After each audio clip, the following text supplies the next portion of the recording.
남편을 떠나보낸 지 6년째입니다.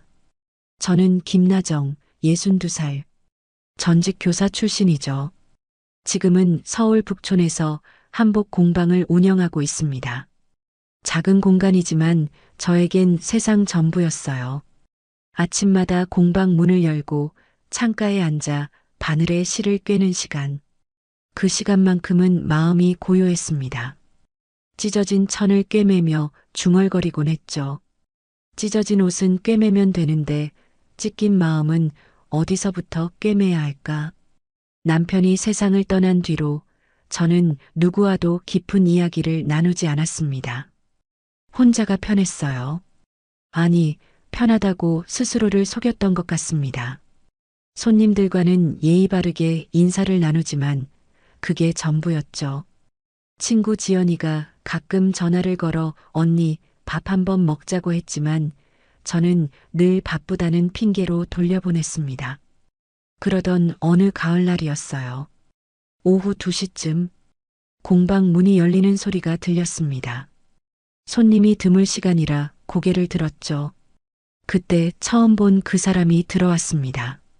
정도연 씨, 키가 크고 단정한 인상, 회색 스웨터에 면바지 차림이었어요. 70이라고 했지만 허리는 꼿꼿했고 걸음걸이도 젊었습니다. 손은 깨끗했고 손톱은 반듯하게 깎여 있었죠. 안녕하세요. 한복수선 맡기려고 왔습니다. 목소리가 낮고 차분했어요. 저는 일어나 인사를 받았습니다. 어서 오세요. 어떤 한복인가요? 그는 가방에서 회색빛 두루마기를 꺼냈습니다. 천이 오래되었지만 정성스럽게 보관된 옷이었어요. 어머니 제삿날 입을 겁니다. 소매가 좀 닳았더라고요. 손가락 끝으로 소매를 짚는 그 모습이 섬세했습니다. 어머니를 그리워하는 마음이 묻어났죠. 저는 천을 만져보며 말했습니다. 수선 가능합니다. 일주일 정도 걸릴 것 같아요. 감사합니다. 급하지 않으니 천천히 해주세요. 그는 웃었습니다. 입꼬리가 살짝 올라가는 절제된 미소였어요. 그리고는 공방 안을 천천히 둘러봤습니다. 여기 분위기가 참 좋네요. 오래 하셨어요? 6년 됐습니다. 혼자 하시나 봐요. 네. 혼자가 편해서요. 그 말에 정도연 씨는 고개를 끄덕였습니다. 뭔가 더 묻고 싶은 표정이었지만 그는 물었죠. 그럼 일주일 후에 찾으러 올게요. 수고하세요. 문이 닫히고 공방은 다시 고요해졌습니다. 하지만 뭔가 달랐어요. 공기가 조금 무거워진 것 같았달까요? 저는 그의 두루마기를 펼쳐놓고 바늘을 들었습니다. 며칠 후 수선을 마치고 정도연 씨에게 전화를 걸었습니다. 수선 끝났습니다. 시간 되실 때 오세요. 오늘 오후에 가도 될까요? 네, 괜찮습니다. 그날 오후 3시 정도연 씨는 약속대로 왔습니다. 이번엔 손에 작은 종이봉투를 들고 있었어요. 수선비입니다. 봉투를 건네며 그는 천천히 말했습니다. 김나정 씨, 손이 참 따뜻하시네요. 다른 천도 새 것처럼 만드셨어요. 그 말에 제 얼굴이 뜨거워졌습니다. 칭찬에 익숙하지 않았거든요. 저는 어색하게 웃으며 봉투를 받았습니다. 고맙습니다. 어머니 제사 잘 모시세요. 네. 그런데 정도연 씨는 잠시 망설이다 물었습니다. 혹시 근처에 괜찮은 찻집 아세요?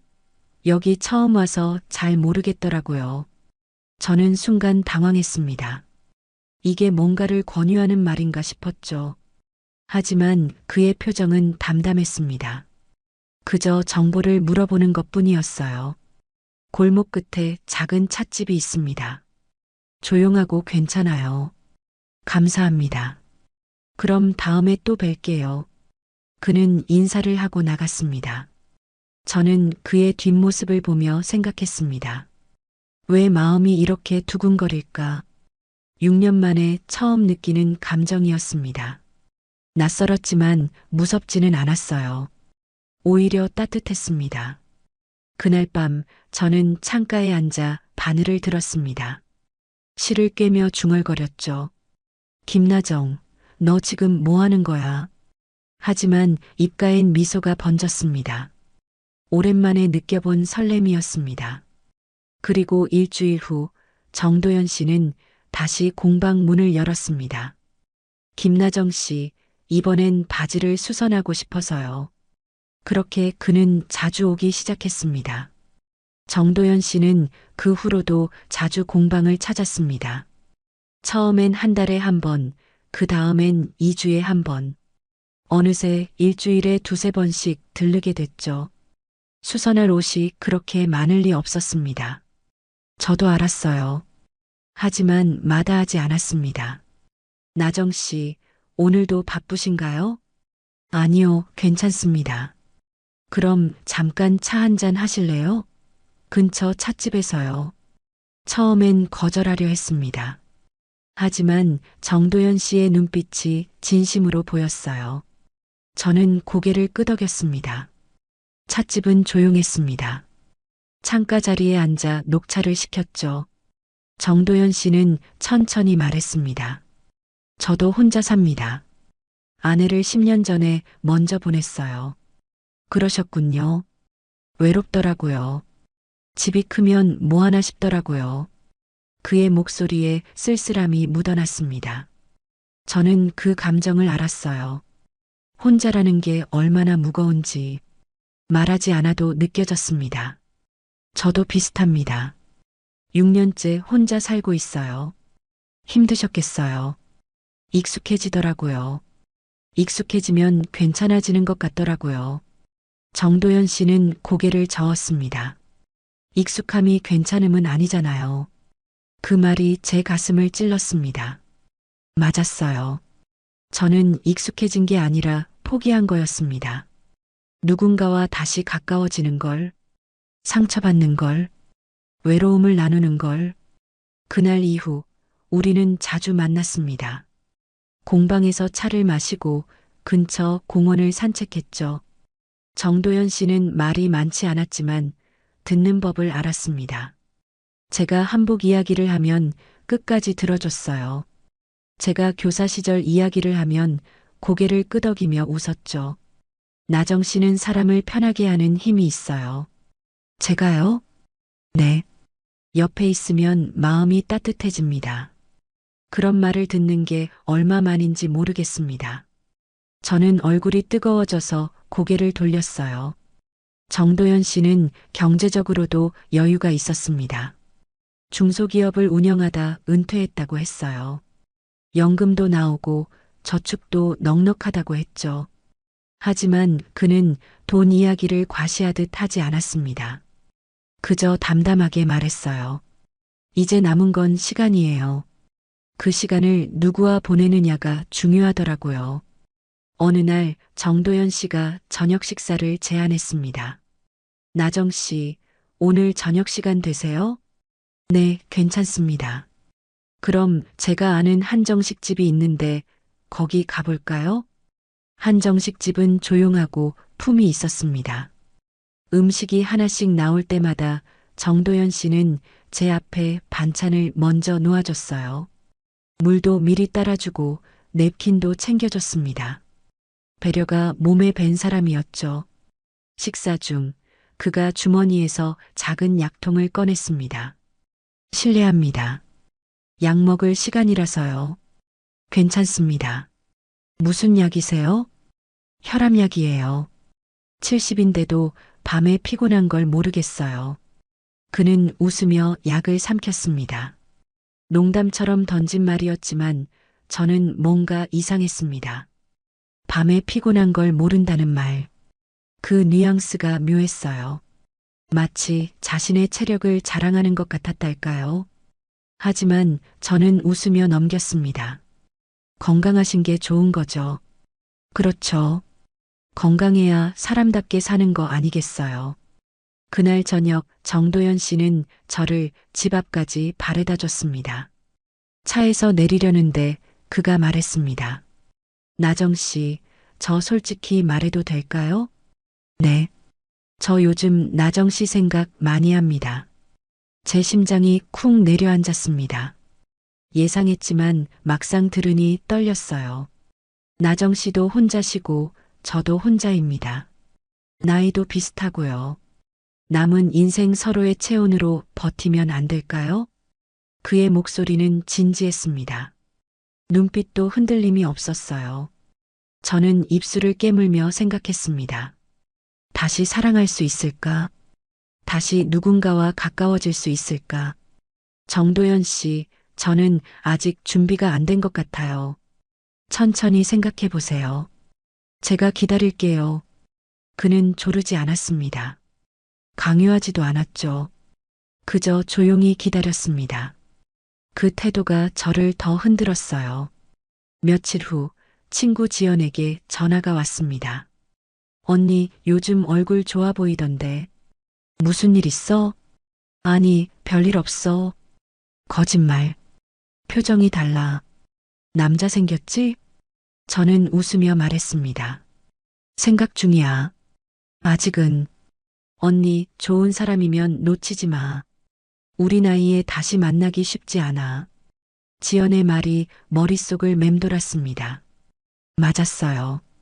62살에 다시 누군가를 만난다는 건 쉬운 일이 아니었습니다.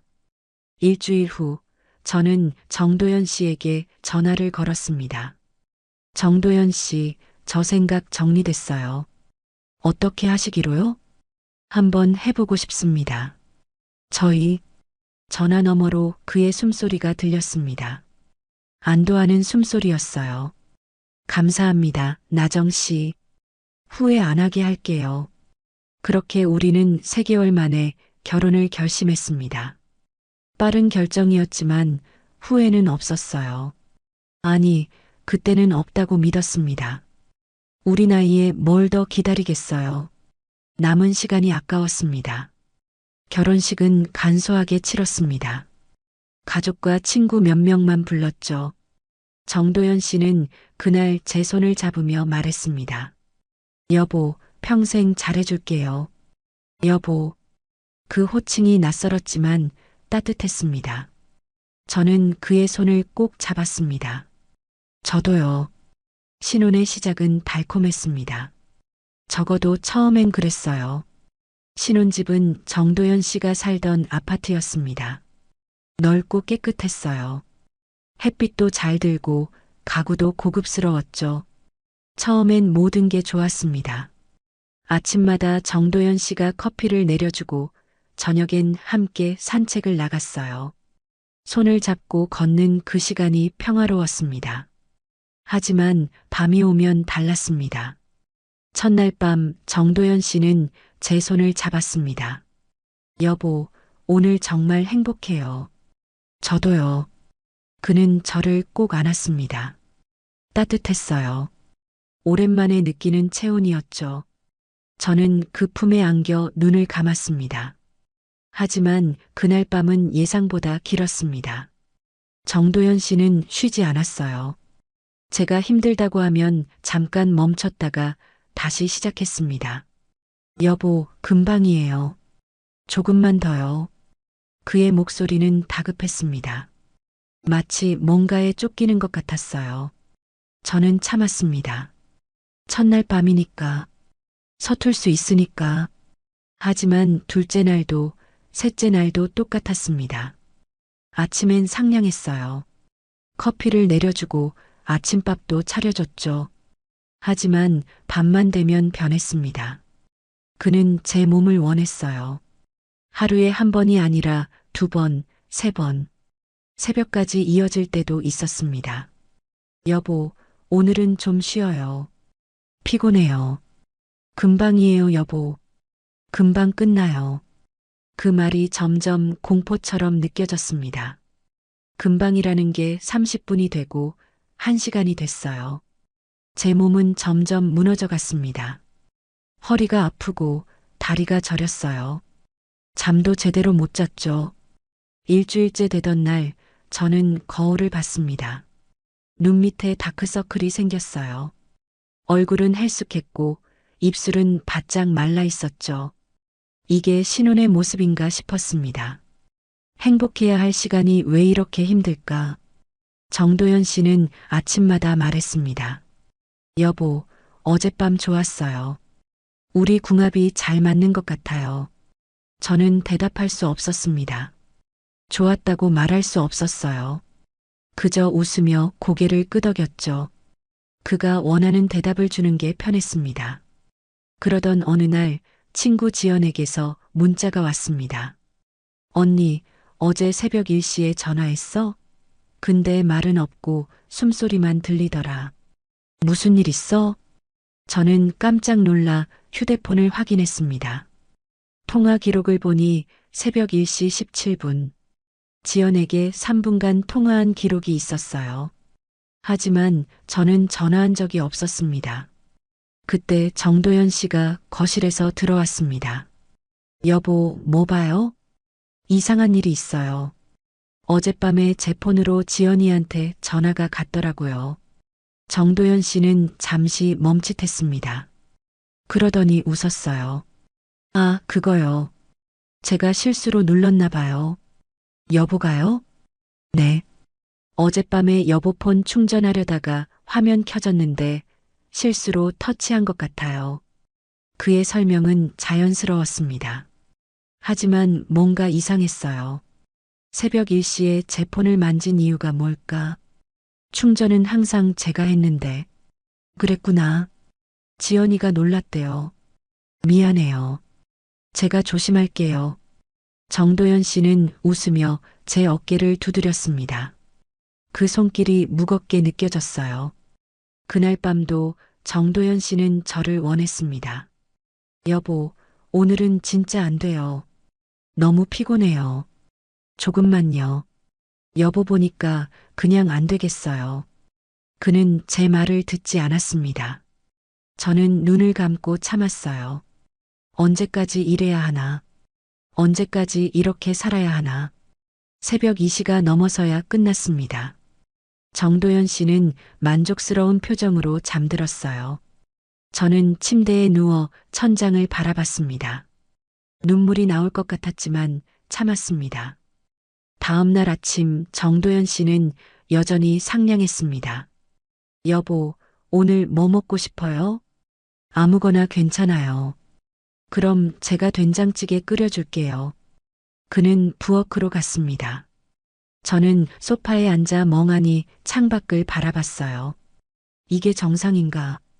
이게 결혼 생활인가? 그날 저녁 저는 지연에게 전화를 걸었습니다. 지연아, 나 좀 물어볼 게 있어. 왜 무슨 일인데? 결혼하고 나서 남편이 너무 자주 요구하면 어떻게 해야 해? 지연은 잠시 침묵했습니다. 언니, 얼마나 자주인데? 하루에 두세 번? 뭐, 그게 말이 돼? 언니 나이가 몇인데. 나도 힘들어. 근데 거절하면 자꾸 금방 끝난다고 하고. 지연의 목소리가 낮아졌습니다. 언니, 그건 정상이 아니야. 그건 사랑이 아니라 집착이야. 집착? 그 단어가 제 가슴을 찔렀습니다. 맞았어요. 정도연 씨의 사랑은 너무 무거웠습니다. 저를 배려하는 게 아니라 자기 욕구를 채우는 거였어요. 언니, 한번 진지하게 얘기해봐. 이건 언니 몸이 망가지는 거야. 전화를 끊고 저는 한숨을 쉬었습니다. 하지만 말할 용기가 나지 않았어요. 겨우 결혼한 지 2주밖에 안 됐는데 벌써 문제를 말하는 게 맞나? 그날 밤 정도연 씨가 다가왔습니다. 여보, 오늘도 예쁘네요. 저는 몸을 돌렸습니다. 여보, 오늘은 정말 안 돼요. 제발이요. 그는 잠시 멈췄습니다. 표정이 굳었어요. 여보, 저한테 거부감 있어요? 아니에요. 그냥 너무 피곤해서요. 그럼 쉬면서 해요. 제가 다 할게요. 결국 그날 밤도 똑같았습니다. 저는 눈물을 삼키며 참았어요. 이게 사랑인가? 이게 부부인가? 신혼의 달콤함은 이미 사라졌습니다. 남은 건 불편한 반복뿐이었어요. 결혼한 지 한 달이 지났습니다. 몸은 점점 무너져 갔어요. 아침마다 온몸이 쑤셨고 계단을 오를 때마다 숨이 찼습니다. 거울을 볼 때마다 낯선 얼굴이 보였죠. 이게 나인가 싶었어요. 그날도 아침부터 정도연 씨는 상냥했습니다. 여보, 오늘 날씨 좋네요. 어디 나갔다 올까요? 괜찮아요. 집에서 쉬고 싶어요. 아니에요. 바람 쐬는 게 좋아요. 제가 예전에 운영하던 공장 근처에 갈 일이 있는데 같이 가요. 저는 거절하고 싶었습니다. 하지만 정도연 씨의 눈빛이 단호했어요. 거절하면 안 될 것 같았습니다. 알겠어요. 그럼 잠깐만요. 차를 타고 30분쯤 달렸습니다. 도착한 곳은 외곽의 낡은 건물이었어요. 간판도 떨어져 있고 주차장엔 잡초가 자라 있었죠. 여보, 여기가 어디예요? 제가 예전에 운영하던 공장이에요. 지금은 안 쓰지만 가끔 들러서 정리해요. 정도연 씨는 차에서 내렸습니다. 저도 따라 내렸어요. 건물 입구엔 녹슨 철문이 있었고 그는 열쇠로 문을 열었습니다. 삐걱거리는 소리가 섬뜩했어요. 여보, 잠깐만 기다려요. 서류 좀 찾아야 해서요. 네. 건물 안은 어두웠습니다. 햇빛이 들지 않아서 습기가 차 있었어요. 먼지가 코를 찔렀죠. 정도연 씨는 지하로 내려가는 계단을 가리켰습니다. 지하 창고에 있어요. 같이 내려가요. 저는 주저했습니다. 왜 저까지 내려가야 하나? 하지만 그는 제 손을 잡았어요. 여보, 혼자 있으면 무섭잖아요. 같이 가요. 어쩔 수 없이 따라 내려갔습니다. 계단은 가파랐고 난간은 녹슬어 있었어요. 한 걸음씩 내려갈 때마다 심장이 빨리 뛰었습니다. 지하 창고는 더 어두웠습니다. 천장엔 형광등 하나가 깜빡이고 있었어요. 벽엔 낡은 선반들이 있었고 먼지 쌓인 상자들이 쌓여 있었죠. 정도연 씨는 구석으로 걸어갔습니다. 여기 어디 있더라? 저는 주변을 둘러봤습니다. 그때 벽에 붙은 액자 하나가 눈에 들어왔어요. 먼지가 두껍게 쌓여 있었지만 그 안에 사진이 있었습니다. 젊은 여자의 얼굴이었어요. 긴 생머리, 환하게 웃는 표정. 30대쯤 돼 보이는 여자였습니다. 왜 이런 곳에 사진이 있을까? 저는 다가가서 액자를 들여다봤어요. 여보, 이 사람은 누구예요? 정도연 씨가 돌아봤습니다. 잠시 멈칫하더니 다가왔어요. 옛날 직원이에요. 직원이요? 왜 사진이 여기 있어요? 오래전에 붙여놓고 그냥 뒀어요. 별 의미 없어요. 그는 액자를 벽에서 떼어냈습니다. 손끝이 자연스러웠어요. 너무 자연스러워서 오히려 소름이 돋았습니다. 마치 익숙한 동작 같았어요. 그냥 버릴게요. 쓸데없는 거니까. 정도연 씨는 액자를 구석에 던졌습니다. 액자가 바닥에 떨어지며 유리가 깨졌어요. 저는 그 소리에 깜짝 놀랐습니다. 괜찮아요, 여보. 신경 쓸 거 없어요. 그는 웃었습니다. 하지만 그 웃음이 이상했어요. 왜 서둘러 치우는 걸까? 왜 별 의미 없다고 하면서도 표정이 굳어 있을까? 여보, 찾는 거 다 찾았어요? 네, 다 찾았어요. 정도연 씨는 제게 다가왔습니다. 그리고 갑자기 제 손을 잡았어요. 여보, 여기 조용하니까 좋네요. 네. 아무도 방해 안 하잖아요. 그의 눈빛이 변했습니다. 아침의 상냥함은 사라지고 뜨거운 무언가가 타오르고 있었어요. 저는 본능적으로 뒤로 물러났습니다. 여보, 여기서는 안 돼요. 괜찮아요. 아무도 안 와요. 그는 저를 벽으로 밀었습니다. 등이 차가운 벽에 닿았어요. 저는 벽을 짚으며 숨을 삼켰습니다. 심장이 터질 것 같았어요. 여보, 제발이요. 여기서는 정말 안 돼요. 여보가 너무 예뻐서 그래요. 참을 수가 없어요. 그의 목소리는 거칠었습니다. 저는 그의 가슴을 밀었어요. 하지만 힘이 너무 약했습니다. 그는 꿈쩍도 하지 않았죠. 여보, 그만해요. 나중에 집에서 해요. 지금이 좋아요. 여보, 금방이에요. 결국 저는 저항할 수 없었습니다. 그 지하 창고에서 먼지와 습기 속에서 저는 그의 요구를 견뎌야 했어요. 눈물이 났지만 소리는 내지 않았습니다. 깨진 유리 조각이 바닥에 흩어져 있었고 그 위로 희미한 형광등 빛이 깜빡였습니다. 얼마나 시간이 지났을까요? 끝나고 나서 정도연 씨는 웃으며 말했습니다. 여보, 여기서 하니까 더 좋네요. 다음에 또 올까요? 저는 대답할 수 없었습니다. 그저 고개를 돌렸어요. 벽에 기댄 채 숨을 고르며 생각했습니다. 이 사람이 누구지? 제가 결혼한 사람은 이런 사람이었나? 처음 만났을 때의 그 상냥함은 어디로 간 걸까? 차를 타고 돌아오는 길, 정도연 씨는 여전히 밝았습니다.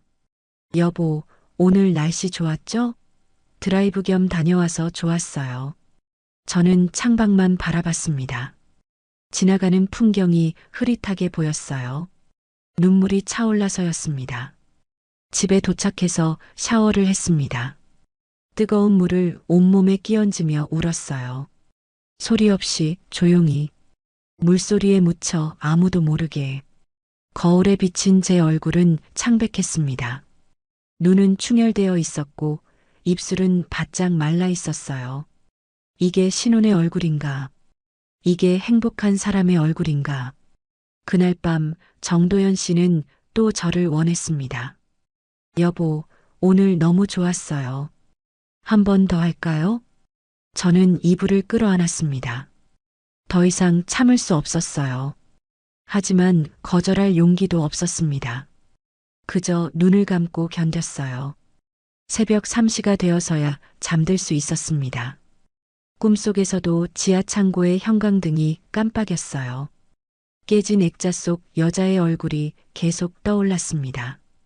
그 여자는 정말 직원이었을까?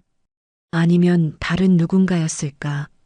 왜 그 사진을 그렇게 서둘러 치웠을까? 의문은 계속 커져갔지만 저는 물을 수 없었습니다. 물으면 안 될 것 같았어요. 알고 싶지 않았습니다. 진실이 두려웠으니까요. 지하 창고 이후 모든 게 달라졌습니다. 정도연 씨의 요구는 더 잦아졌어요. 하루에 2~3번이 아니라 4번, 5번. 시간과 장소를 가리지 않았습니다. 아침 식사를 준비하는 중에도 설거지를 하는 중에도 그는 뒤에서 다가왔어요. 여보, 잠깐만요. 그 말이 공포의 신호가 됐습니다. 저는 온몸이 굳었어요. 또 시작이구나. 또 견뎌야 하는구나. 여보, 지금은 안 돼요. 밥하는 중이에요. 금방이에요. 불 좀 끄고요. 결국 불을 껐습니다. 부엌 싱크대에 기댄 채 저는 눈을 감았어요.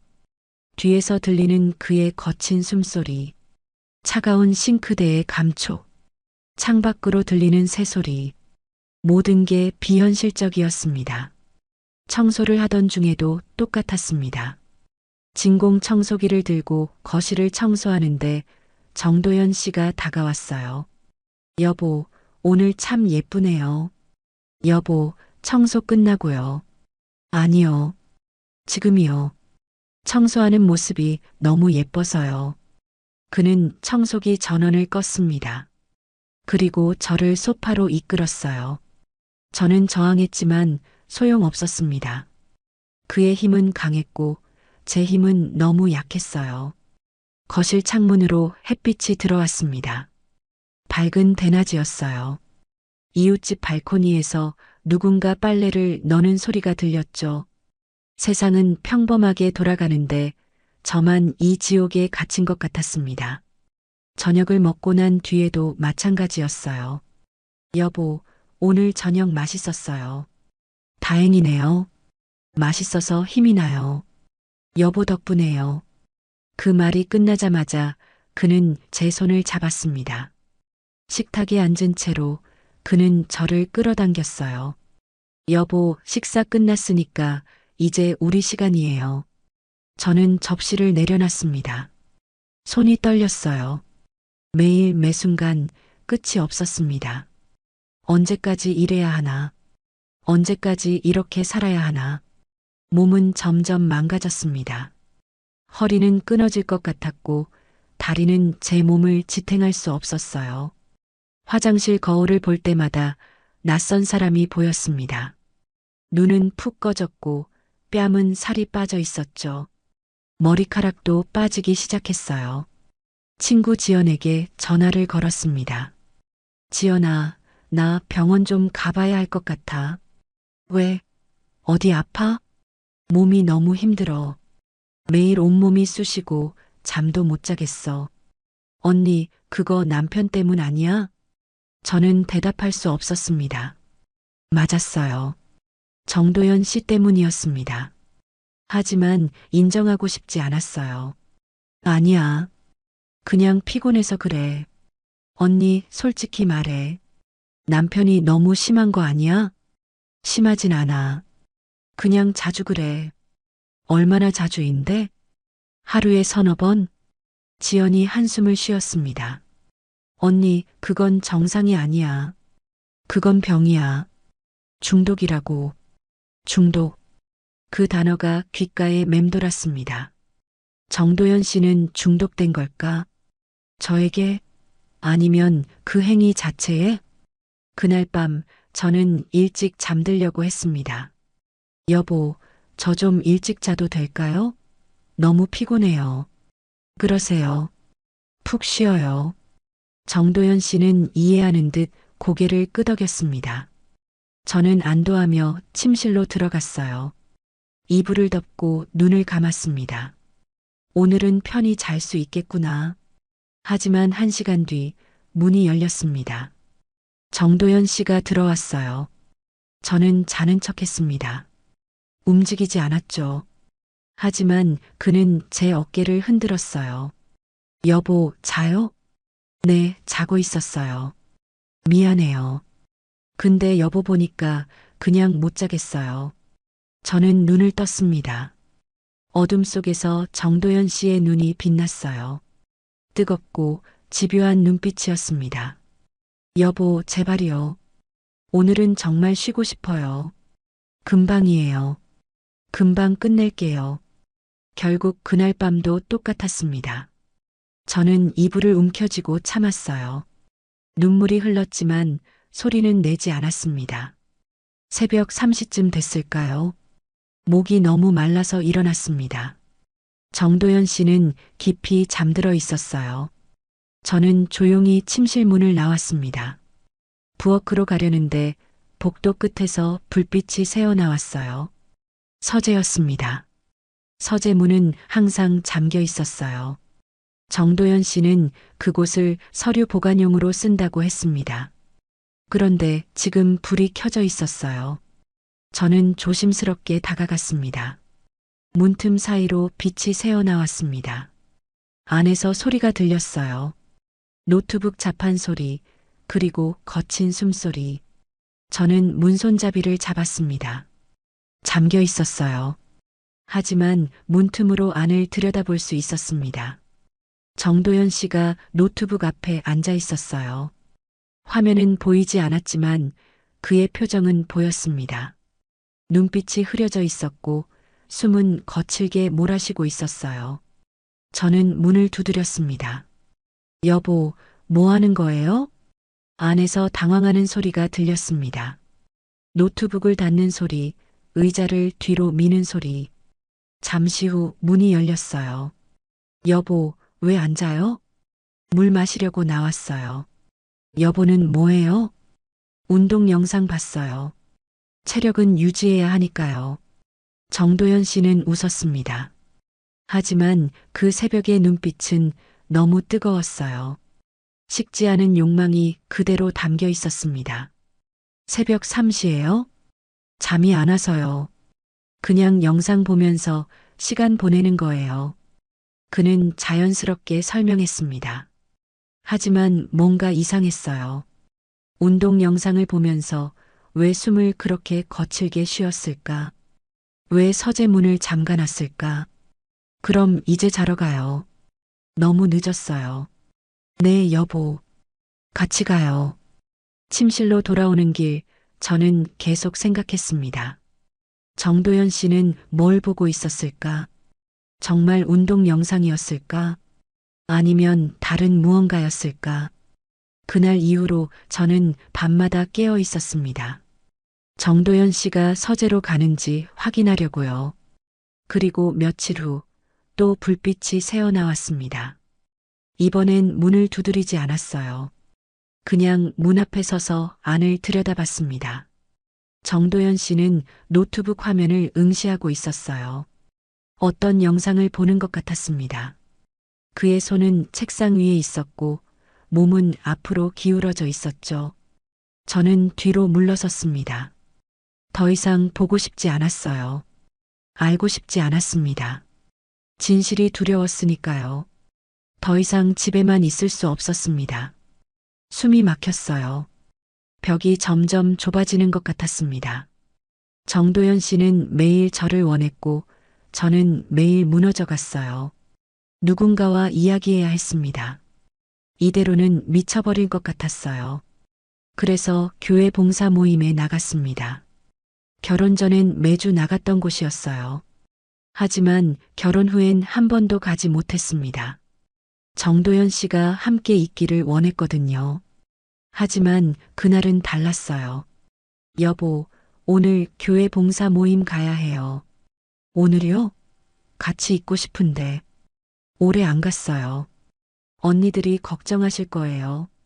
정도연 씨는 잠시 망설이더니 고개를 끄덕였습니다. 그럼 일찍 들어오세요. 너무 늦으면 걱정될 거예요. 저는 서둘러 준비했습니다. 집을 나서는데 마치 감옥에서 탈출하는 기분이었어요. 현관문을 닫는 순간 가슴이 뻥 뚫렸습니다. 교회 지하 식당에 도착했을 때 언니들이 반겨줬어요. 나정 씨, 오랜만이에요. 어디 아팠어요? 아니에요. 결혼하고 정신없어서요. 맞아, 신혼이니까 바쁘지. 얼굴이 좀 피곤해 보이네. 저는 웃으며 넘겼습니다. 피곤한 정도가 아니었지만 말할 수 없었어요. 봉사는 김장김치 담그기였습니다. 배추를 씻고 양념을 버무리고 독에 담았어요. 손을 움직이는 동안 마음이 조금 가벼워졌습니다. 누군가와 이야기하고 웃고 평범한 시간을 보내는 게 이렇게 소중한 줄 몰랐어요. 쉬는 시간에 최영숙 언니가 다가왔습니다. 언니는 65살이었어요. 머리는 반백이었고 목소리는 부드러웠죠. 늘 조용히 다른 사람을 관찰하는 분이었습니다. 나정 씨, 잠깐 이야기할 수 있어요? 네, 언니. 우리는 복도 한쪽 벤치에 앉았습니다. 영숙 언니는 잠시 망설이더니 조심스럽게 물었어요. 나정 씨, 혹시 결혼하신 분이 정도연 씨 맞죠? 네, 맞아요. 어떻게 아세요? 그분이랑 어디서 뵌 적 있어요? 저는 고개를 갸웃했습니다. 공방에서 처음 만났어요. 왜요? 영숙 언니는 입술을 깨물었습니다. 뭔가 말하기 어려운 표정이었어요. 실은 말이에요. 그분이 전에 저한테도 연락하셨어요. 네.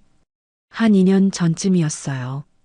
교회 친목 모임에서 명함을 나눴는데 그 후로 연락이 왔더라고요. 제 심장이 쿵 내려앉았습니다. 무슨 연락이요? 처음엔 교회 이야기를 하더니 나중엔 식사 한번 하자고 했어요. 저도 혼자였거든요. 남편을 일찍 보냈어요. 영숙 언니의 목소리가 떨렸습니다. 몇 번 만났어요. 그분이 참 예의 바르고 좋은 분 같았거든요. 근데 어느 날부터 이상해졌어요. 어떻게요? 자꾸 제 집에 오려고 하더라고요. 처음엔 괜찮다고 했는데 나중엔 거절했어요. 그런데도 계속 연락이 왔어요. 하루에도 몇 번씩이요. 제 손이 떨렸습니다. 영숙 언니는 계속 말했어요. 그래서 제가 거절했어요. 이건 아닌 것 같다고. 그랬더니 갑자기 연락이 끊겼어요. 그 후로 다시는 안 봤죠. 그럼 언니는 그분이랑 깊은 관계는 아니었어요? 영숙 언니는 고개를 저었습니다. 아니에요. 그냥 식사 몇 번 한 게 전부예요. 근데 나정 씨, 그분한테서 느낌이 이상했어요. 무슨 느낌이요? 뭔가에 굶주린 느낌이었어요. 사랑이 아니라 소유욕 같은 거요. 소유욕. 그 단어가 제 가슴을 찔렀습니다. 그런데 나정 씨, 그분이랑 결혼하셨다고 들어서 놀랐어요. 혹시 괜찮으세요? 저는 대답할 수 없었습니다. 괜찮지 않았어요. 전혀 괜찮지 않았습니다. 언니, 그분이 다른 여자들한테도 연락했을까요? 영숙 언니는 한숨을 쉬었습니다. 모르겠어요. 근데 저만 그랬을 것 같진 않아요. 그때 그분 휴대폰을 잠깐 본 적이 있는데 저장된 이름이 되게 많더라고요. 다 여자 이름이었어요. 제 머릿속이 하얘졌습니다. 정도연 씨는 저만 만난 게 아니었어요. 다른 여자들도 만났던 거죠. 그리고 영숙 언니처럼 거절당하면 다른 사람을 찾았던 겁니다. 나정 씨, 혹시 힘드시면 언제든 연락하세요. 제가 도와드릴게요. 고맙습니다, 언니. 하지만 저는 연락할 수 없을 것 같았어요. 이 사실을 어떻게 설명하죠? 제가 속은 겁니다. 완전히 속았어요. 봉사 모임이 끝나고 집으로 돌아왔습니다. 현관문을 열자 정도연 씨가 소파에 앉아 있었어요. 여보, 왜 이렇게 늦었어요? 걱정했잖아요. 봉사하고 언니들이랑 이야기하다 보니 늦었어요. 다음부턴 미리 전화해요. 연락 없으니까 불안했어요. 그의 목소리는 부드러웠지만 저는 소름이 돋았습니다. 불안했다고요? 제가 어디 있는지 확인하고 싶었던 거겠죠. 알겠어요. 저는 서둘러 공방으로 갔습니다. 바늘과 천을 꺼내 앉았어요. 손을 움직여야 했습니다. 그래야 미치지 않을 것 같았어요. 하지만 바늘을 잡은 손이 덜덜 떨렸습니다. 실을 깨려고 했는데 바늘기가 보이지 않았어요. 눈물이 차올랐습니다. 저는 바늘을 내려놓고 얼굴을 감쌌어요. 이 사람은 사랑이 아니라 중독이었어. 중얼거린 말이 공방에 울렸습니다. 정도연 씨는 저를 사랑한 게 아니었어요. 저는 그저 그의 욕구를 채워줄 대상이었습니다. 영숙 언니가 거절했듯이 아마 다른 여자들도 거절했겠죠. 그래서 저를 찾았던 겁니다. 62살의 외로운 거절하지 못할 여자를요. 지하 창고의 사진 속 여자도 떠올랐습니다. 그 여자는 누구였을까? 전부인? 아니면 정도연 씨가 집착했던 또 다른 누군가? 머릿속이 복잡했습니다. 하지만 한 가지는 확실했어요. 이 결혼은 잘못됐습니다. 완전히 잘못됐어요. 그날 밤 정도연 씨는 또 다가왔습니다. 여보, 오늘 하루 종일 보고 싶었어요. 저는 이불을 끌어안았습니다. 여보, 오늘은 정말 안 돼요. 너무 피곤해요. 금방이에요. 여보 얼굴만 봐도 참을 수가 없어요. 그는 제 말을 듣지 않았습니다. 늘 그랬듯이요. 저는 눈을 감고 견뎠어요. 하지만 이번엔 달랐습니다. 저는 결심했어요. 이대로는 안 됩니다. 뭔가를 해야 했습니다. 이 결혼을 끝내야 했어요. 새벽 4시 정도연 씨가 잠든 후 저는 일어났습니다. 공방으로 가서 노트를 꺼냈어요. 그리고 적기 시작했습니다. 이혼 사유, 참을 수 없는 이유들, 하나하나 적어 내려갔습니다. 눈물이 종이에 떨어졌지만 멈추지 않았어요. 끝까지 써야 했습니다. 제 인생을 되찾기 위해서요. 이혼 사유를 적은 후 며칠이 지났습니다. 저는 계속 고민했어요. 어떻게 말을 꺼내야 할까? 어떻게 끝내야 할까? 정도연 씨는 여전히 상냥했습니다. 아침마다 커피를 내려주고 저녁엔 함께 산책을 나가자고 했어요. 하지만 밤만 되면 변했죠. 그 패턴은 변하지 않았습니다. 어느 토요일 오후였어요. 정도연 씨가 말했습니다. 여보, 오늘 마트 좀 갈까요? 장 봐야 할 것도 있고. 네, 그럴까요? 차를 타고 마트로 향했습니다. 창밖 풍경을 보며 저는 생각했어요. 이 차 안에서 얼마나 더 함께 있어야 할까? 언제까지 이 사람 옆에 앉아 있어야 할까? 마트 주차장에 차를 세웠습니다. 문을 열려는데 발밑에서 뭔가 굴러 떨어졌어요. 립스틱이었습니다. 작고 얇은 립스틱, 금색 케이스에 빨간 뚜껑이 달린. 저는 그걸 집어들었어요. 케이스를 열어보니 붉은색이었습니다. 진한 붉은색. 제가 쓰는 색이 아니었어요. 여보, 이게 뭐예요? 정도연 씨가 돌아봤습니다. 얼굴이 굳었어요. 뭐가요? 이 립스틱이요. 제 거 아닌데. 아, 그거요. 누가 차에서 떨어뜨렸나 봐요. 누구요?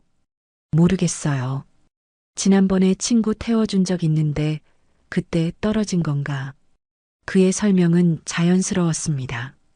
하지만 저는 알았어요. 이 립스틱 색을 봤습니다. 영숙 언니가 즐겨 바르던 색이었어요. 여보, 혹시 최영숙 언니 아세요? 정도연 씨의 표정이 미세하게 흔들렸습니다. 누구요? 교회 봉사 모임에 계신 분이요. 65살에 혼자 사시는 분. 모르는데요. 왜요? 이 립스틱 색이 그 언니가 쓰시던 색이거든요. 정도연 씨는 웃었습니다. 하지만 그 웃음이 어색했어요. 여보, 립스틱 색이 다 비슷하잖아요. 너무 예민한 거 아니에요? 예민하다고요. 제가 예민한 게 아니었습니다. 모든 게 이어졌어요. 영숙 언니가 말했던 것들, 지하 창고의 사진, 새벽 전화, 잠긴 서재, 그리고 이 립스틱. 여보, 영숙 언니가 저한테 말했어요. 2년 전에 여보가 연락했었다고. 정도연 씨는 침묵했습니다. 얼굴이 창백해졌어요. 그게 무슨 소리예요? 여보는 저만 만난 게 아니었죠. 영숙 언니도 만났고 아마 다른 여자들도 만났을 거예요. 그러다 거절당하면 다른 사람을 찾았겠죠. 그게 저였고요. 여보, 오해예요. 저는 오해가 아니에요. 이제 다 알아요. 저는 립스틱을 대시보드 위에 올려놨습니다. 그리고 차에서 내렸어요. 마트에 갈 기분이 아니었습니다. 집으로 돌아가고 싶었어요. 여보, 어디 가요? 택시 타고 갈게요. 혼자 있고 싶어요. 저는 주차장을 빠져나왔습니다. 정도연 씨가 뒤따라왔지만 저는 돌아보지 않았어요. 택시를 잡아타고 집으로 향했습니다. 집에 도착해서 공방으로 들어갔습니다. 바늘을 들고 천을 펼쳤어요. 하지만 손이 떨려서 아무것도 할 수 없었습니다. 눈물이 쏟아졌어요. 억눌렀던 모든 감정이 한꺼번에 터져 나왔습니다. 1시간쯤 지났을까요? 현관문이 열리는 소리가 들렸습니다. 정도연 씨가 돌아온 거였어요. 그는 공방 문을 열고 들어왔습니다. 여보, 우리 이야기 좀 해요. 할 이야기 없어요. 제 말 좀 들어봐요. 오해예요. 오해가 아니에요. 여보는 저를 사랑한 게 아니었어요. 그냥 필요했던 거죠. 외로움을 채우고 욕구를 해소할 사람이요. 정도연 씨는 입을 다물었습니다. 부정하지 못했어요. 여보, 저는 여보를 정말 사랑했다고요? 사랑이 이런 건가요? 하루에 서너 번씩 요구하고 거절하면 무시하고 제 몸이 망가지는 걸 모른 척하는 게 사랑인가요? 제 목소리가 떨렸습니다. 참았던 말들이 터져 나왔어요. 여보, 제가 너무 심했나요? 심한 정도가 아니에요. 이건 폭력이에요. 사랑이란 이름의 폭력이죠. 정도연 씨는 고개를 숙였습니다. 변명하지 못했어요. 저는 숨을 깊이 들이마셨습니다. 그리고 말했어요. 정도연 씨, 이제 그만합시다. 그가 고개를 들었습니다. 눈이 흔들렸어요. 왜 갑자기 존댓말이에요? 여보라는 말은 사랑할 때 쓰는 말이에요. 이제 그 마음이 없으니까요. 정도연 씨는 아무 말도 하지 못했습니다. 입만 벌렸다 닫았다를 반복했어요. 우리 이혼해요. 더 이상 함께 있을 수 없어요. 여보, 아니 나정 씨. 다시 생각해봐요. 제가 잘못했어요. 고칠게요. 고쳐지지 않아요. 이건 정도연 씨의 본성이에요. 중독이에요. 중독. 그 말을 듣자 정도연 씨의 얼굴이 일그러졌습니다. 저는 중독이 아니에요. 그냥 나정 씨를 너무 사랑해서. 사랑은 상대를 배려하는 거예요. 존중하는 거죠. 정도연 씨는 저를 존중한 적이 없어요. 제 몸도 제 마음도요. 저는 바늘을 내려놓고 일어섰습니다. 내일 변호사를 만날 거예요. 이혼 서류 준비할게요. 나정 씨, 제발이요. 한 번만 더 기회를 주세요. 기회는 이미 많았어요. 매일 밤 제가 거절할 때마다 정도연 씨는 무시했잖아요. 그게 몇 번이었는지 아세요? 정도연 씨는 대답하지 못했습니다. 저는 그를 지나쳐 침실로 갔어요. 옷을 몇 벌 챙겨서 가방에 넣었습니다. 뭐 하는 거예요? 당분간 다른 데서 지낼 거예요. 친구 집에 가 있을게요. 나정 씨, 이러지 마요. 저는 가방을 들고 현관으로 향했습니다. 정도연 씨가 제 팔을 잡았어요. 놓으세요. 나정 씨, 제발이요. 놓으세요. 안 그러면 경찰 부를 거예요. 그 말에 정도연 씨는 손을 놓았습니다. 저는 문을 열고 나갔어요. 뒤돌아보지 않았습니다. 계단을 내려가며 눈물이 흘렀습니다. 슬픔이 아니었어요. 해방감이었습니다. 드디어 벗어났습니다. 그 무거운 짐에서요. 친구 지연에게 전화를 걸었습니다. 지연아, 나 지금 갈게. 며칠만 있어도 될까? 언니, 무슨 일이야? 목소리가 왜 그래? 이혼하기로 했어. 전화 너머로 지연의 한숨이 들렸습니다. 잘했어, 언니. 이리 와. 내가 다 준비해 놓을게. 택시를 타고 지연의 집으로 향했습니다. 창밖으로 도시의 불빛이 스쳐 지나갔어요. 그 불빛들이 따뜻하게 느껴졌습니다. 저는 혼자 중얼거렸습니다. 김나정, 수고했어. 이제 다시 시작이야. 결혼 생활 2달. 짧았지만 긴 시간이었습니다. 하지만 이제 끝났어요. 제 인생을 다시 꿰맬 시간이었습니다. 이혼 절차는 생각보다 빨리 진행됐습니다. 정도연 씨는 끝까지 붙잡으려 했어요. 매일 전화가 왔고 문자가 왔습니다. 하지만 저는 받지 않았어요.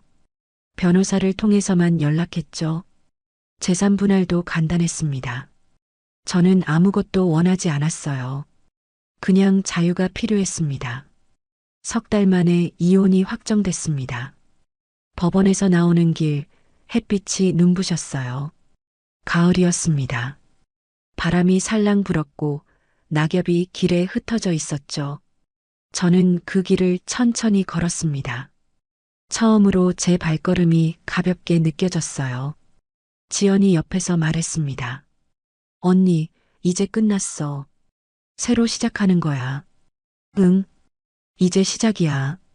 저는 웃었습니다. 오랜만에 진심으로 웃은 것 같았어요. 공방으로 돌아왔습니다. 6개월 만이었어요.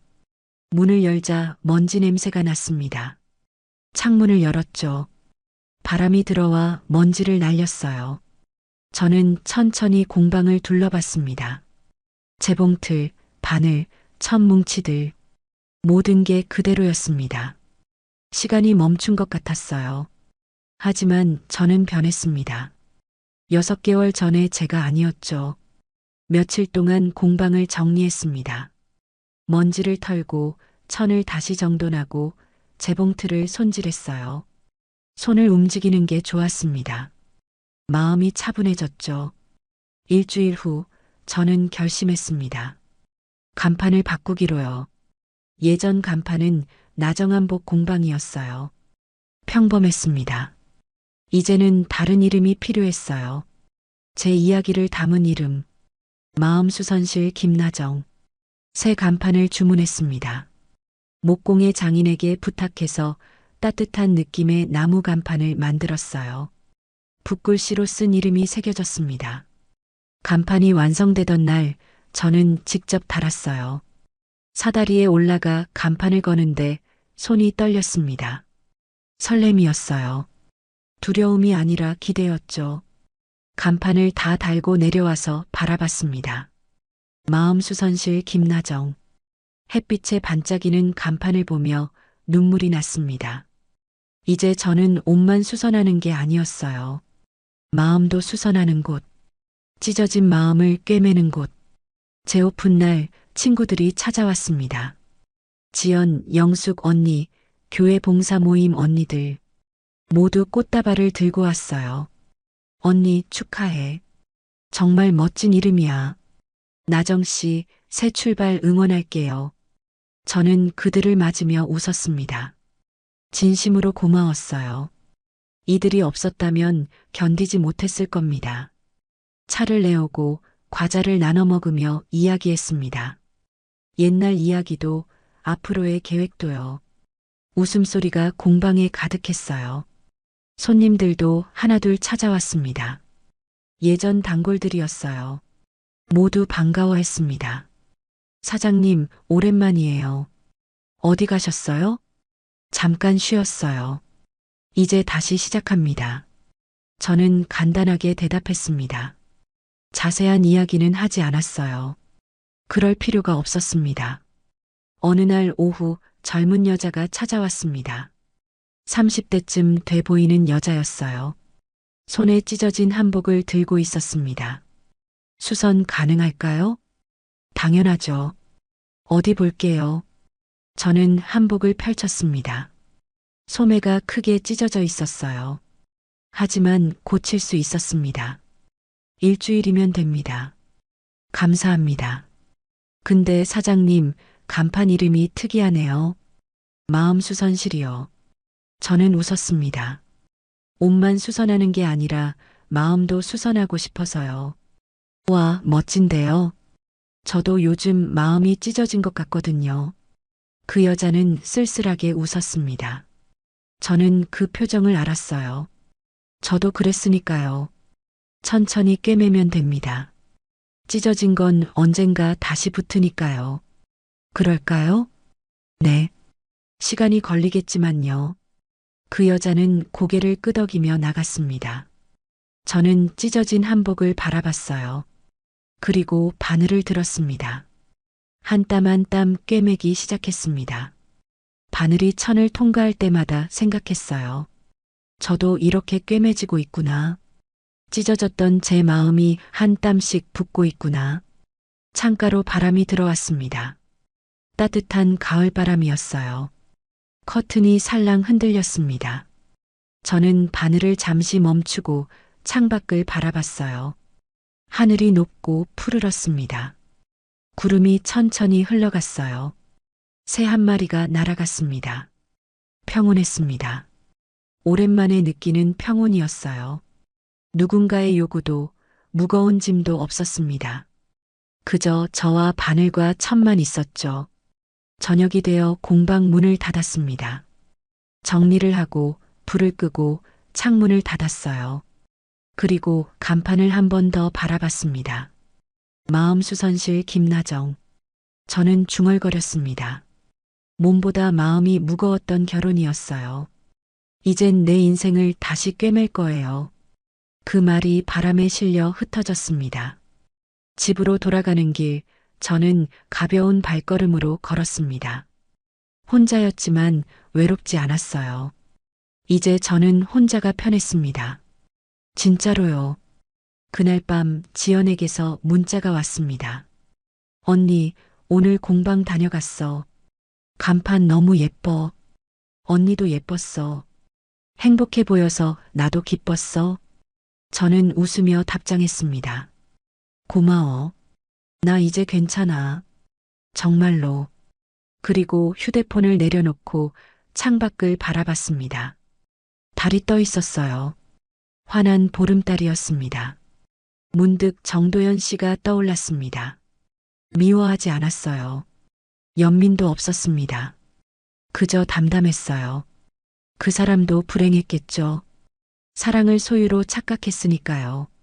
저는 혼잣말로 중얼거렸습니다. 정도연 씨 사랑은 체력이 아니라 존중이었어요. 그 말이 달빛에 흩어졌습니다. 다음 날 아침 저는 일찍 일어났습니다. 공방으로 가는 길 단골 할머니를 만났어요. 아이고 사장님, 간판 바꿨더라고. 마음수선실? 이름 참 좋네. 감사합니다 할머니. 사장님도 마음수선 다 끝났어? 저는 웃었습니다. 아직 꿰매는 중입니다. 근데 이제 끝이 보여요. 그래, 천천히 해. 급하면 또 찢어져. 할머니는 제 손을 꼭 잡아줬어요. 따뜻했습니다. 공방 문을 열고 들어갔습니다. 햇빛이 창문으로 쏟아져 들어왔어요. 먼지가 햇빛에 반짝였습니다. 저는 재봉틀 앞에 앉았습니다.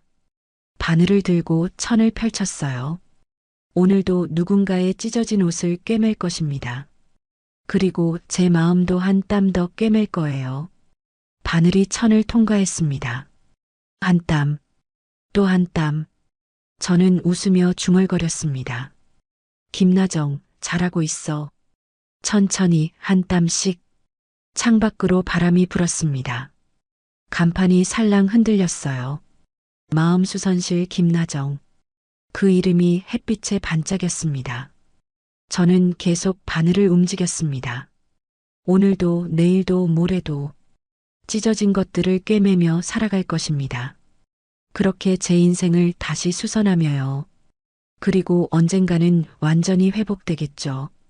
흉터는 남겠지만 그것도 제 이야기의 일부니까요. 이제 저는 두렵지 않습니다. 혼자여도 괜찮습니다. 저는 충분히 강하니까요. 바늘이 천을 꿰맸습니다. 마지막 한 땀을 마치고 저는 실을 끊었어요. 완성됐습니다. 또 하나의 수선이요. 저는 창밖을 바라보며 미소 지었습니다. 이제 시작이야. 새로운 하루가 밝았습니다. 저는 오지연 61살입니다. 시골 시장에서 김밥 가게를 운영하고 있죠. 비가 내리던 어느 오후였습니다. 저는 가게 문을 닫고 30년 지기 친구 박은정을 만나러 갔죠. 은정이는 평소에 활달한 성격인데 그날따라 얼굴이 창백했어요. 카페 구석 자리에 앉은 은정이의 손이 미세하게 떨리고 있더군요. 지연아, 나 요즘 너무 힘들어. 은정이가 커피잔을 내려놓으며 말했습니다. 목소리가 평소와 달랐어요. 힘이 없고 어딘가 지쳐 있었죠. 무슨 일인데? 문화센터 일이 힘들어? 저는 가볍게 물었습니다. 은정이는 동네 문화센터에서 강사로 일하고 있거든요. 그런데 은정이는 고개를 저으며 다른 말을 꺼냈어요. 남편 때문에 그래. 재국 씨가 너무 건강해서 괴로워. 순간 저는 귀를 의심했습니다. 남편이 건강해서 힘들다니 대체 무슨 말인가 싶었죠. 저는 웃으며 물었어요. 그게 무슨 소리야? 남편이 건강한 게 좋은 거지. 하지만 은정이는 웃지 않았습니다. 오히려 눈가에 눈물이 고이더군요. 지연아, 나 진심이야. 제국이는 퇴직하고 나서 건강관리에 미쳐버렸어. 매일 아침 5시에 일어나서 운동하고 비타민 먹고 건강식만 먹어. 그것까진 좋았는데 은정이가 말을 멈췄습니다. 손으로 얼굴을 감싸 쥐고 한참을 그렇게 있더니 작은 목소리로 말했어요. 하루도 쉬질 않아. 매일 밤 날 찾아. 거절하면 서운해하고 받아들이면 내가 아파. 지연아, 나 이제 어떻게 해야 할지 모르겠어. 그 순간 저는 아무 말도 할 수 없었습니다. 은정이의 눈빛이 너무 진지했거든요. 농담이 아니라 정말로 괴로워하고 있었어요. 요즘엔 잠자리에 들 시간만 되면 심장이 두근거려. 무서운 거야. 사랑하는 사람이 무서워진다는 게 말이 돼? 은정이의 손이 계속 떨렸습니다. 저는 그 손을 잡아줬죠. 차갑고 떨리는 손이었어요. 제국 씨한테 말은 해봤어? 수도 없이 했지. 근데 그 사람 말이 사랑은 매일 표현해야 하는 거래. 부부는 건강할 때 서로를 아껴줘야 한다고. 내가 피곤하다고 하면 그럼 운동해서 체력을 키우라고 해. 저는 한숨이 나왔습니다. 은정이의 고민은 단순한 부부 문제가 아니었어요. 이건 외로움의 또 다른 얼굴이었죠. 지연아, 넌 남편이 무관심하다고 불평하잖아. 근데 나는 반대야. 관심이 너무 많아서 질식할 것 같아. 어느 게 더 불행한 걸까? 은정이가 쓴웃음을 지었습니다. 그 표정을 보는 순간 가슴이 먹먹해졌어요. 저는 30년 동안 남편 한석진의 무관심 속에서 살아왔거든요. 말없이 신문만 보는 남편, 제 말에 대답도 없는 남편. 그런 남편이 싫었는데 은정이는 정반대의 이유로 힘들어하고 있었습니다. 은정아, 그래도 제국이는 너를 사랑하는 거잖아. 제가 조심스럽게 말하자 은정이는 고개를 저었어요. 그게 사랑일까? 난 잘 모르겠어. 요즘 제국이 눈만 봐도 숨이 막혀. 이게 결혼 생활인지 의무인지 구분이 안 가. 빗소리가 창문을 두드렸습니다. 저는 은정이의 얼굴을 바라봤죠. 59살의 여자, 평생 활발하고 밝게 살아온 친구가 이렇게 무너져 있었어요. 그 모습을 보니 제 마음도 덩달아 무거워졌습니다. 지연아, 나 이대로 살면 안 될 것 같아. 몸도 아프고 마음도 아파. 근데 어떻게 해야 할지 모르겠어. 은정이가 눈물을 닦았습니다. 저는 그저 가만히 손을 잡아줄 수밖에 없었죠. 무슨 말을 해줘야 할지 몰랐거든요. 남편의 무관심에 익숙해진 저에게 남편의 과한 관심은 상상조차 할 수 없는 문제였으니까요. 카페를 나와 집으로 돌아오는 길, 저는 계속 은정이 생각을 했습니다. 결혼이란 게 참 이상하죠. 사랑이 너무 없어도 힘들고, 너무 많아도 힘들고, 대체 어떤 게 정답인지 알 수가 없었어요. 집으로 돌아오는 길, 저는 계속 혼잣말을 했습니다. 남편이 건강해서 힘들다니. 세상에 그런 사치도 있나? 우산을 받쳐든 손이 축축했어요. 빗물인지 땀인지 구분이 안 갔죠. 은정이의 떨리던 손이 자꾸 떠올랐습니다. 그 눈빛도요. 무서워하는 눈빛이었어요. 사랑하는 사람을 무서워한다는 게 대체 어떤 기분일까요? 집에 도착했을 때 현관불이 켜져 있었습니다. 석진이 먼저 와 있었던 거죠. 문을 열고 들어가니 거실에서 텔레비전 소리가 들렸어요. 뉴스 앵커의 차분한 목소리였습니다. 다녀왔어요. 제가 말했지만 대답이 없었어요. 석진은 소파에 앉아 뉴스만 바라보고 있었죠. 64살의 남편, 전직 교장이었던 사람. 퇴직한 지 3년이 지났지만 여전히 무뚝뚝했습니다. 저녁 먹었어요? 다시 물었습니다. 이번엔 고개를 끄덕였어요. 그게 전부였죠. 저는 부엌으로 가서 젖은 우산을 세워두고 신발을 벗었습니다. 발이 시렸어요. 간단히 샤워를 하고 나와 거실로 갔습니다. 석진은 여전히 같은 자세로 앉아 있었어요. 텔레비전 화면만 응시하고 있었죠. 저는 그 옆에 조용히 앉았습니다. 여보, 오늘 은정이 만났어요. 제가 말을 꺼냈습니다. 석진은 고개를 돌리지도 않았어요. 그래. 짧은 대답이었습니다. 저는 한숨을 삼키고 계속 말했죠. 은정이가 요즘 힘들대요. 남편 문제로. 그래. 또 같은 대답이었어요. 저는 석진의 옆모습을 바라봤습니다. 회색 머리카락, 굳게 담은 입술, 무표정한 얼굴. 30년을 함께 살았지만 여전히 낯설었어요. 당신, 내 말 듣고 있어요? 응. 석진이 고개를 끄덕였습니다.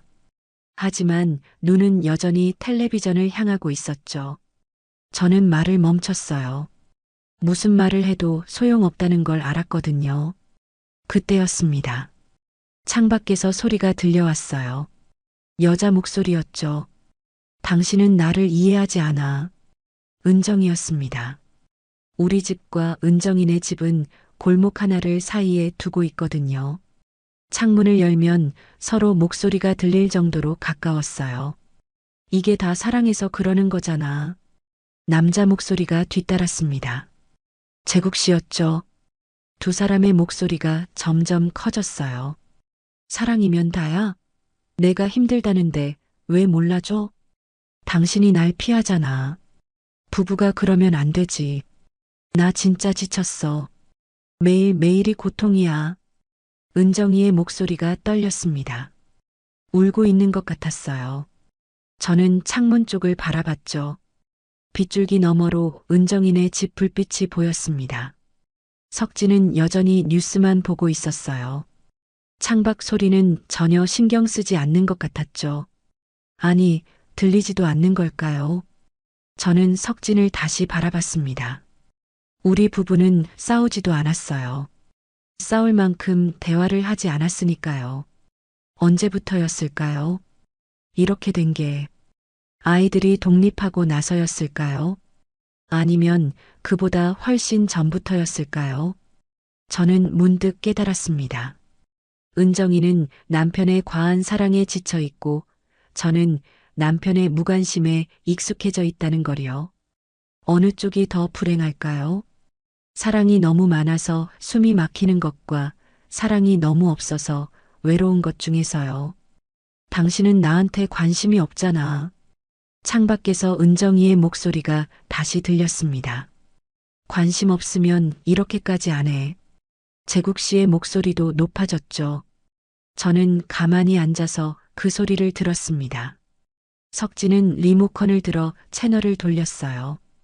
다큐멘터리 채널로 바뀌었죠. 저는 속으로 웃었습니다. 쓴웃음이었어요. 여보, 제가 다시 말을 걸었습니다. 응. 석진이 대답했어요. 여전히 화면만 보고 있었죠. 우리 결혼한 지 몇 년 됐죠? 30년쯤. 그동안 당신, 나한테 사랑한다는 말 몇 번이나 했어요? 석진이 처음으로 저를 쳐다봤습니다. 눈썹이 살짝 올라갔어요. 놀란 표정이었죠. 갑자기 왜 그래? 궁금해서요. 몇 번이나 했어요? 석진은 잠시 생각하더니 고개를 저었습니다. 기억 안 나.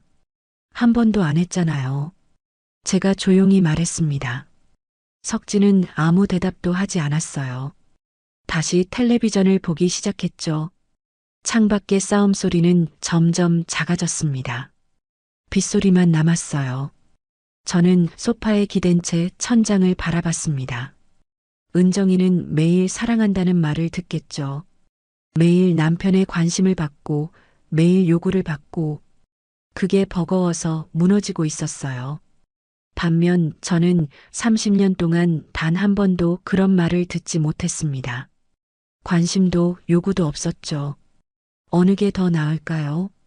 사랑이 너무 과해서 질식하는 것과 사랑이 너무 없어서 말라가는 것 중에서요. 저는 대답을 알 수 없었습니다. 다만 한 가지는 확실했어요. 사랑이 너무 과해도 너무 없어도 결국은 고통이라는 것. 그게 결혼의 아이러니였죠. 석진이 하품을 했습니다. 먼저 잘게. 그렇게 말하고 일어섰어요. 저는 고개를 끄덕였죠. 석진이 안방으로 들어가는 소리가 들렸습니다. 문이 닫히는 소리도요. 저는 한참을 그렇게 앉아 있었습니다. 거실에 불을 끄지 않은 채로요. 창밖은 여전히 비가 내리고 있었어요. 은정이네 집불도 하나씩 꺼져갔습니다. 사랑이란 게 뭘까요? 왜 이렇게 어려운 걸까요? 저는 그날 밤 처음으로 제 결혼 생활에 대해 진지하게 생각했습니다. 며칠이 지났습니다.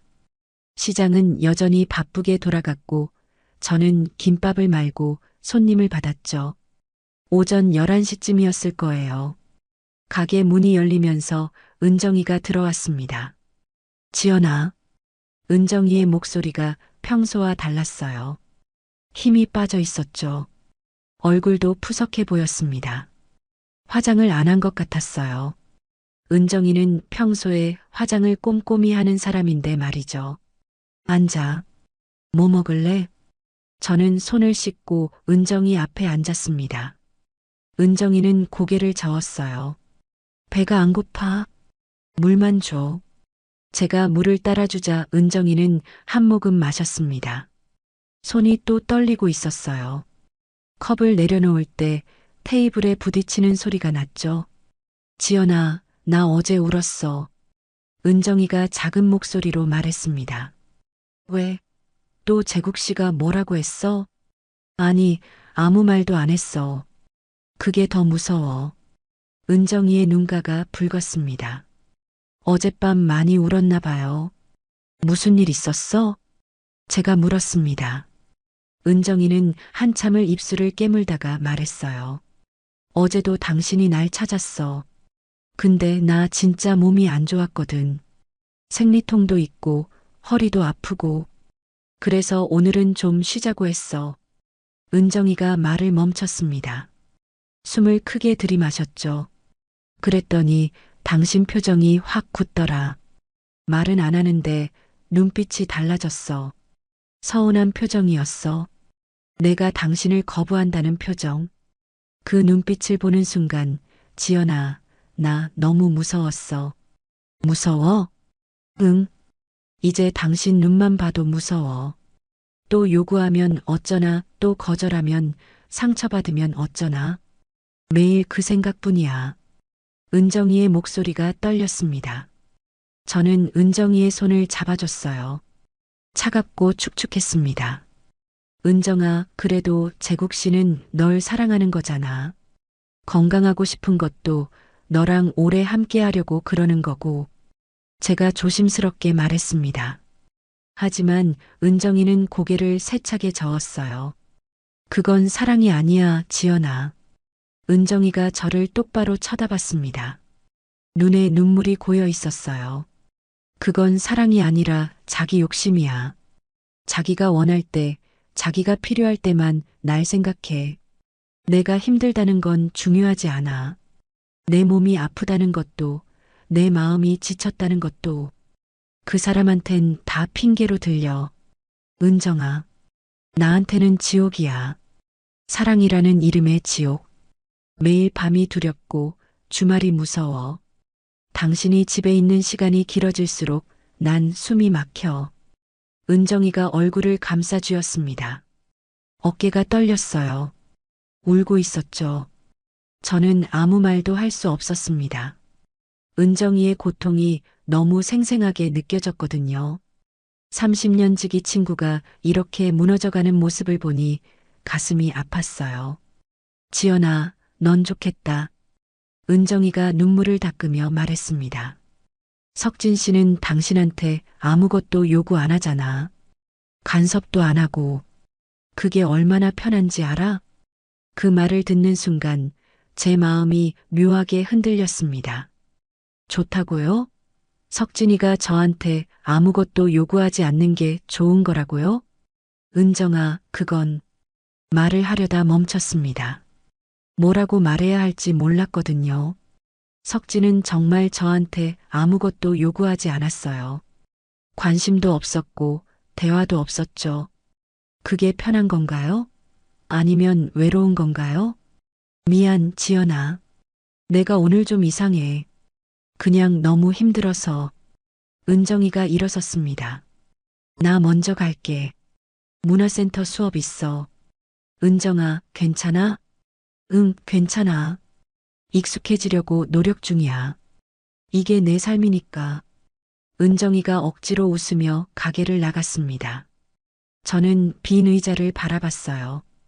은정이가 앉았던 자리가 쓸쓸해 보였습니다. 그날 하루 종일 은정이 말이 머릿속에서 맴돌았어요.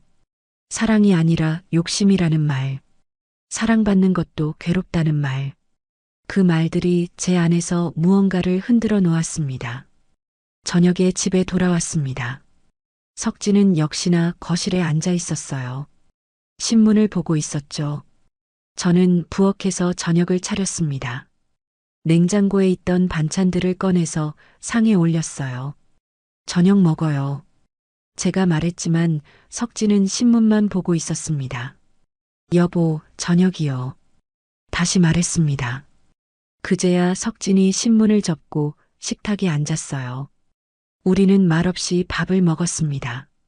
숟가락 소리만 들렸죠. 사랑받는 것도 괴롭다니. 은정이의 말이 또 떠올랐습니다. 저는 석진을 쳐다봤어요. 무표정하게 반찬을 집어먹는 모습. 30년을 함께 살았지만 여전히 낯선 사람 같았습니다. 나는 너무 오래 방치된 걸까? 문득 그런 생각이 들었어요. 은정이는 남편의 과한 사랑에 지쳐 있고 저는 남편의 무관심에 익숙해져 있었죠. 어느 쪽이 더 불행할까요? 아니, 둘 다 불행한 걸까요? 저녁을 먹고 설거지를 했습니다. 석진은 다시 거실로 가서 텔레비전을 켰어요. 저는 설거지를 하면서 창밖을 바라봤습니다. 은정이네 집불이 켜져 있었어요. 밤이 되었습니다. 저는 안방에 누워 천장을 바라봤어요. 석진은 옆에서 이미 코를 골고 있었습니다. 규칙적인 숨소리가 들렸죠. 저는 잠이 오지 않았습니다. 은정이 얼굴이 자꾸 떠올랐거든요. 떨리던 손, 붉은 눈과 무너진 표정. 그리고 그 말. 그건 사랑이 아니라 자기 욕심이야. 과연 사랑과 욕심의 경계는 어디일까요? 사랑한다는 이름으로 상대를 힘들게 하는 것도 사랑일까요? 아니면 무관심한 채로 함께 사는 것도 사랑일까요? 저는 석진의 옆모습을 바라봤습니다. 어둠 속에서도 그의 윤곽이 보였어요. 저는 손을 뻗어 석진의 어깨를 살짝 건드렸습니다. 석진은 움직이지 않았어요. 깊이 잠들어 있었죠. 저는 손을 거두고 다시 천장을 바라봤습니다. 그날 밤 저는 새벽까지 잠들지 못했어요. 며칠이 더 지났습니다. 은정이는 연락이 뜸했어요. 문자를 보내도 답장이 늦었고 전화는 받지 않았죠. 걱정이 되었습니다. 은정이가 혼자서 얼마나 힘들어하고 있을까요? 어느 저녁이었습니다. 저는 용기를 냈어요. 석진에게 은정이 이야기를 꺼내보기로 했죠. 혹시 남자의 입장에서 뭔가 조언을 해줄 수 있지 않을까 싶었거든요. 저녁 식사를 마친 뒤였습니다. 석진은 거실 소파에 앉아 신문을 펼쳐 들고 있었어요. 저는 차를 한 잔 따라서 석진 앞 테이블에 놓았습니다. 여보, 제가 조심스럽게 말을 꺼냈습니다. 석진은 신문에서 눈을 떼지 않았어요. 응, 짧은 대답이었습니다. 요즘 부부 문제로 힘들어하는 친구가 있어요. 그래. 석진이 신문을 넘겼습니다. 저는 계속 말했죠. 은정이 말이에요. 남편이 너무 건강해서 힘들다고 하더라고요. 건강한 게 무슨 문제야? 석진이 처음으로 반응을 보였습니다. 하지만 여전히 신문만 보고 있었어요. 그게 몸이 건강하니까 매일 밤 아내를 찾는데요. 은정이가 피곤하다고 해도 이해를 못 해주고 사랑한다는 표현이라면서 계속 요구한다고. 저는 천천히 설명했습니다. 석진이 신문을 내렸어요. 저를 쳐다봤죠. 그게 무슨 상담이야? 아니, 상담은 아니고요. 그냥 당신 생각이 궁금해서요. 석진이 미간을 찌푸렸습니다. 남의 부부 일에 왜 관심이 그렇게 많아? 은정이가 제 친구잖아요. 걱정돼서 그래요. 저는 조금 더 가까이 앉았습니다. 석진의 눈을 마주보며 물었어요. 당신이라면 어떻게 하겠어요? 만약 아내가 힘들다고 하면 이해해 줄 수 있겠어요? 석진이 잠시 생각하는 표정을 지었습니다. 그리고는 신문을 완전히 접어서 테이블에 내려놓았어요. 그런 건 부부끼리 알아서 해결하는 거지. 남이 끼릴 아니야. 석진의 대답은 단호했습니다. 하지만 은정이가 정말 힘들어해요. 어떻게 해야 할지 모르겠대요. 그럼 직접 남편한테 말하면 되지. 왜 당신한테 말해? 말을 해도 안 통한대요. 재국 씨가 이해를 못한다고. 석진이 한숨을 쉬었습니다. 그건 그 사람들이 풀어야 할 문제야. 당신이 거기 끼어들면 안 돼. 부부 문제는 복잡해. 겉으로 보는 것과 안이 다를 수 있거든. 석진의 말에도 일리가 있었습니다. 하지만 저는 은정이의 떨리는 손이 떠올랐어요. 붉은 눈가도요. 그래도 친구가 힘들어하는데 그냥 보고만 있을 순 없잖아요. 도와주고 싶으면 들어주기만 해. 조언하지 말고.